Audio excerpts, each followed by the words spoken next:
Si vous avez cliqué sur cette vidéo, c'est peut-être que vous avez un parent, une sœur ou un frère dépendant, malade ou en situation de handicap, que vous aidez au quotidien ou de temps en temps. Si vous avez entre 18 et 25 ans, vous êtes ce qu'on appelle un jeune adulte aidant. Vous trouvez cela tout à fait normal, et pourtant c'est un rôle que vous n'avez pas choisi. Il transforme votre quotidien et peut durer toute une vie. Quelles sont les conséquences de cette situation sur la vie d'étudiant ou de jeune professionnel qui est la vôtre? Que propose-t-on en France pour soutenir les jeunes adultes aidants? C'est ce que nous allons voir dans cette vidéo. N'hésitez pas à mettre en pause pour suivre à votre rythme. Emma a 20 ans. Elle est étudiante en L2 de psycho et habite chez ses parents avec son petit frère de 15 ans. Sa mère souffre d'une maladie chronique très invalidante. Lorsque ses cours sont terminés, Emma rentre directement chez elle pour l'aider à faire les courses ou préparer les repas, ranger la maison ou conduire son frère à ses entraînements de foot. Le week-end, elle travaille dans une boulangerie pour apporter un complément de revenu à la famille et ne trouve pas le temps de sortir pour retrouver ses amis. Selon vous, Emma est-elle aidante? Eh bien oui.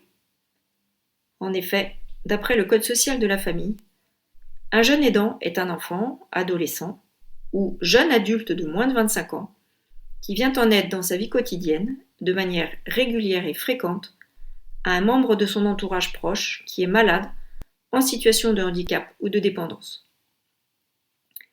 Savez-vous qu'en France, un jeune étudiant sur 10 serait un jeune adulte aidant, soit environ 450 000 étudiants. Le quotidien d'Emma ne ressemble pas vraiment à celui de ses amis de fac. Mais elle n'a peut-être pas conscience que l'aide apportée à sa famille a des conséquences sur sa vie de jeune adulte. Des études internationales ont montré que l'aide apportée par un aidant pouvait avoir des conséquences positives, mais aussi négatives sur la vie quotidienne.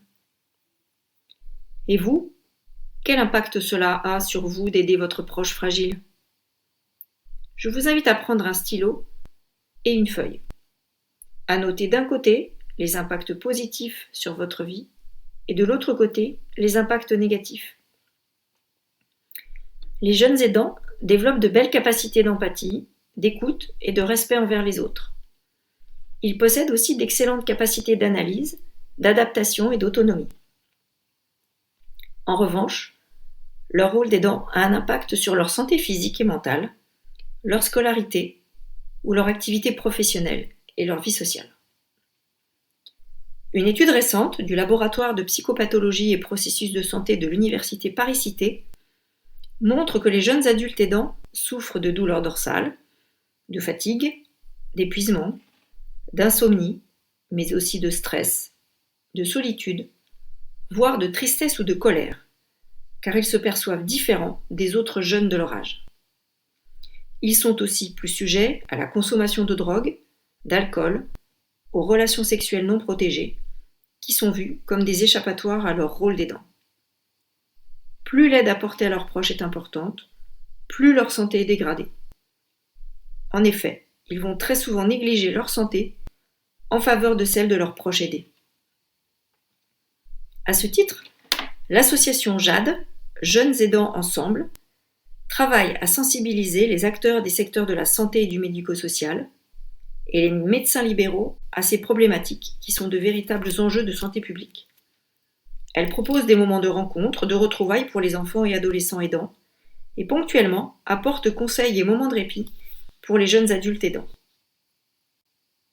Lorsqu'on interroge les jeunes adultes aidants sur ce qu'ils souhaitent, la très grande majorité demande à pouvoir se reposer, souffler, faire des rencontres et des activités, ou encore partir quelques jours de la maison. Ils aspirent aussi à vivre des temps de partage et d'échange avec d'autres jeunes dans la même situation qu'eux. Emma se fait un devoir de rester à la maison pour apporter soutien et réconfort à sa mère. Elle rencontre des difficultés à combiner son rôle d'aidante et de jeune adulte en construction. Elle éprouve régulièrement le sentiment de solitude et d'épuisement. Et vous, quel est votre niveau de fatigue sur une échelle de 1 à 10? Si votre réalité ressemble à celle d'Emma, vous pouvez par exemple faire appel à la pause brindille. En effet, ce réseau de jeunes aidants propose un service d'écoute par chat SMS ou téléphone. Vous pouvez aussi consulter Ma Boussole Aidant, site qui répertorie les offres locales d'accompagnement des aidants et présente les aides possibles. Vous êtes aussi les bienvenus chez Nouveau Souffle. En effet, des groupes d'échange et de partage vous sont dédiés.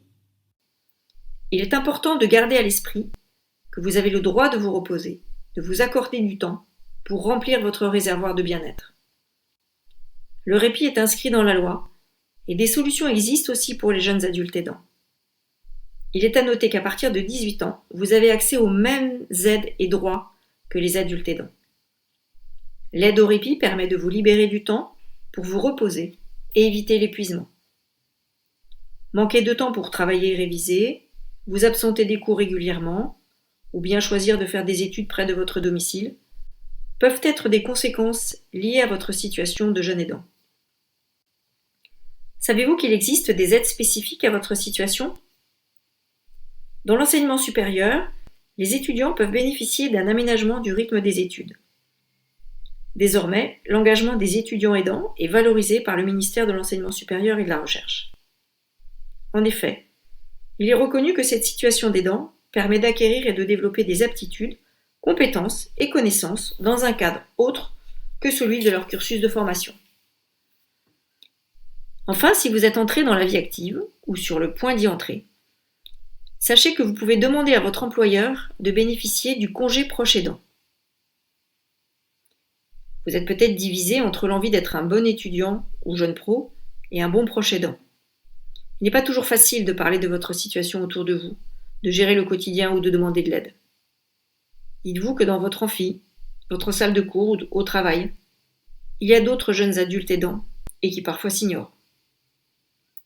L'équilibre entre étudier ou travailler et aider vous semble impossible à atteindre, alors ne restez pas seul. Cherchez localement des appuis et des espaces de ressourcement. Nous arrivons au terme de cette vidéo. Si elle vous a plu, pensez à la partager.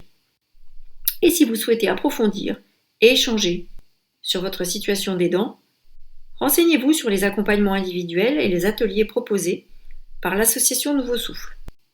Ces accompagnements sont pris en charge. Vous trouverez le lien d'inscription sous cette vidéo. À bientôt peut-être. Prenez soin de vous.